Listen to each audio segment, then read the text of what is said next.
Well, hey guys, welcome to another Chasing Giants TV. It's a big day for those of us in the great bait state of Kentucky. That's sarcasm again, by the way. August 1st, the geniuses at our DNR in the state of Kentucky won't let us use supplemental feeding throughout the spring and summer when the deer need it most. But then they turn us loose to feed August 1st and let us feed and bait through the season. So we can go off on tangents about that all we want, but the bottom line is, folks, today is the first day that I'm allowed to put out products that have a feed type product in it. So I'm allowed to use mineral, but I can't feed. So today we're going to be putting out a Nutri Crave block with a new type feeder that I purchased over the winter, and really interested to see how that works. But you can see right here, in just a few short days, we're going to be putting in our Chasing Giants 360 blind right in this area. So last week I drove up to my friends at Grub Implement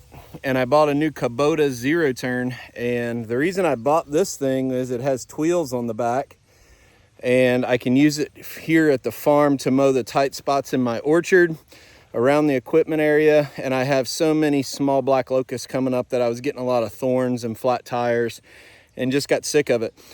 This mower, I can lock the deck like 5.5, 6 inches up off the ground. Perfect to nip the top of my clover off around those tight spots. I don't have a small tractor. I just have my big tractor with the tow behind bush hog. So that's the reason for that purchase. So today, to start out, I'm going to mow the orchards, because they needed it probably a week and a half ago, but we were under severe heat advisories, 105-degree heat indexes, no chance of moisture, and quite honestly, I didn't want to stress the plants. Starting today, we have a full week of highs in the 80s, low 80s. Today's pretty windy, so I'm kind of recording here in the middle of this miscanthus, but I'm going to go ahead and mow the clover and get this feeder set up for the Nutri Crave block. So let me show you a little bit about that. Hopefully the wind is not too bad. I'm not using my big camera because it picks up every single little bit of noise from the wind. So I'm going to be using the Real World Nutri Crave blocks. These are a feed block. It is not a mineral block, so I can't use it until August 1st. But this is the big deal, folks. These things are great to throw on the back of your bike, to throw in your backpack and hike in, and put over a camera to get inventory. The attraction of these apple flavor feed blocks with Nutri Crave corn and Expect Healthy Deer technology, it's the ultimate balance of attraction and nutrition. But one of the things that I noticed is these things, I just have to replace them a lot. I use them a lot with my mineral site and underneath feeders. But while I was at JB's Feed earlier this year, over the winter, I spoke at one of his fundraising events up in Ohio, JB's, JB''S Feed. He had this unit here that a local guy had fabricated where you can stack a bunch of them up. It has quick lock legs that you can anchor down. It's got slots in the bottom to let everything drain out so it doesn't trap moisture.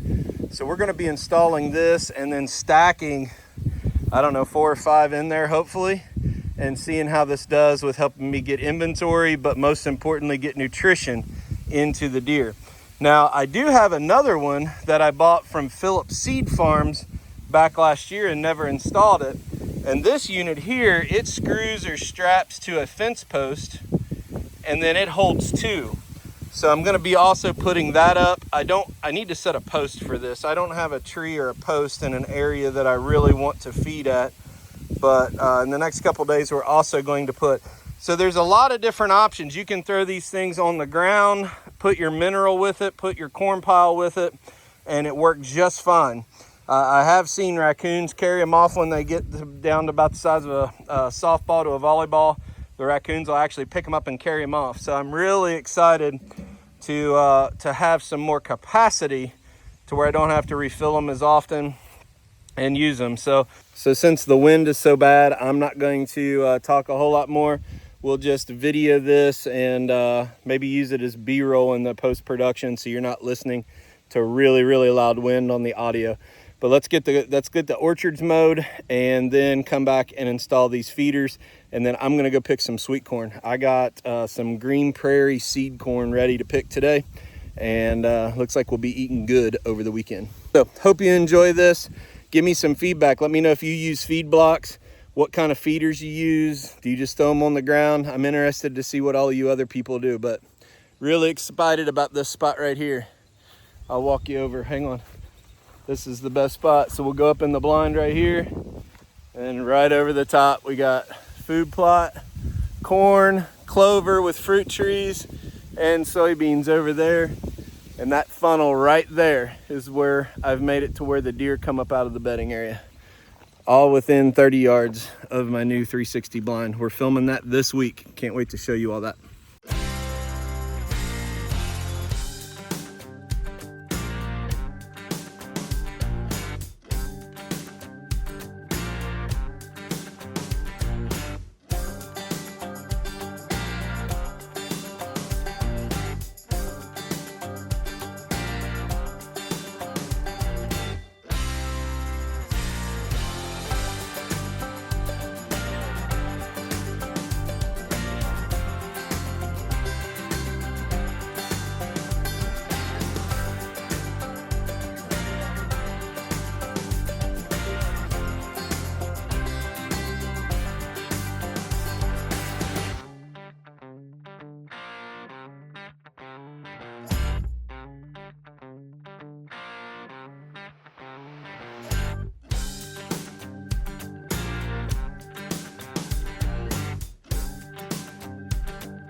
Well, this thing, for those of you watching, this thing is really, really heavy. I don't know that I need to stake it down, but I do have some old J-bolts from a concrete project that I'm gonna go ahead and put in. So, Elevate, not familiar with the guy who actually makes this, but again, if you call JB's Feed in Northern Ohio, if you look on Real World Wildlife Products' dealer locator, you can find JB Feed on there as a dealer. I'll try to post the link and phone number in the description to JB's place, but this is where I bought this back this winter. 4 Nutri Crave feed blocks. It's got a get the stuff off the hinge. Got a nice lock. So yeah, right there's my WiseEye camera, and there's some maximizer right there. So yeah, we'll see. This is a clover plot. Again, just got done mowing it with my new Kubota Z781i 60-inch with tweels. Gingrich fruit trees, Nutri Crave corn, Real World clover, more Gingrich trees, and Gen 2 soybeans, and then a big bedding area that necks right up through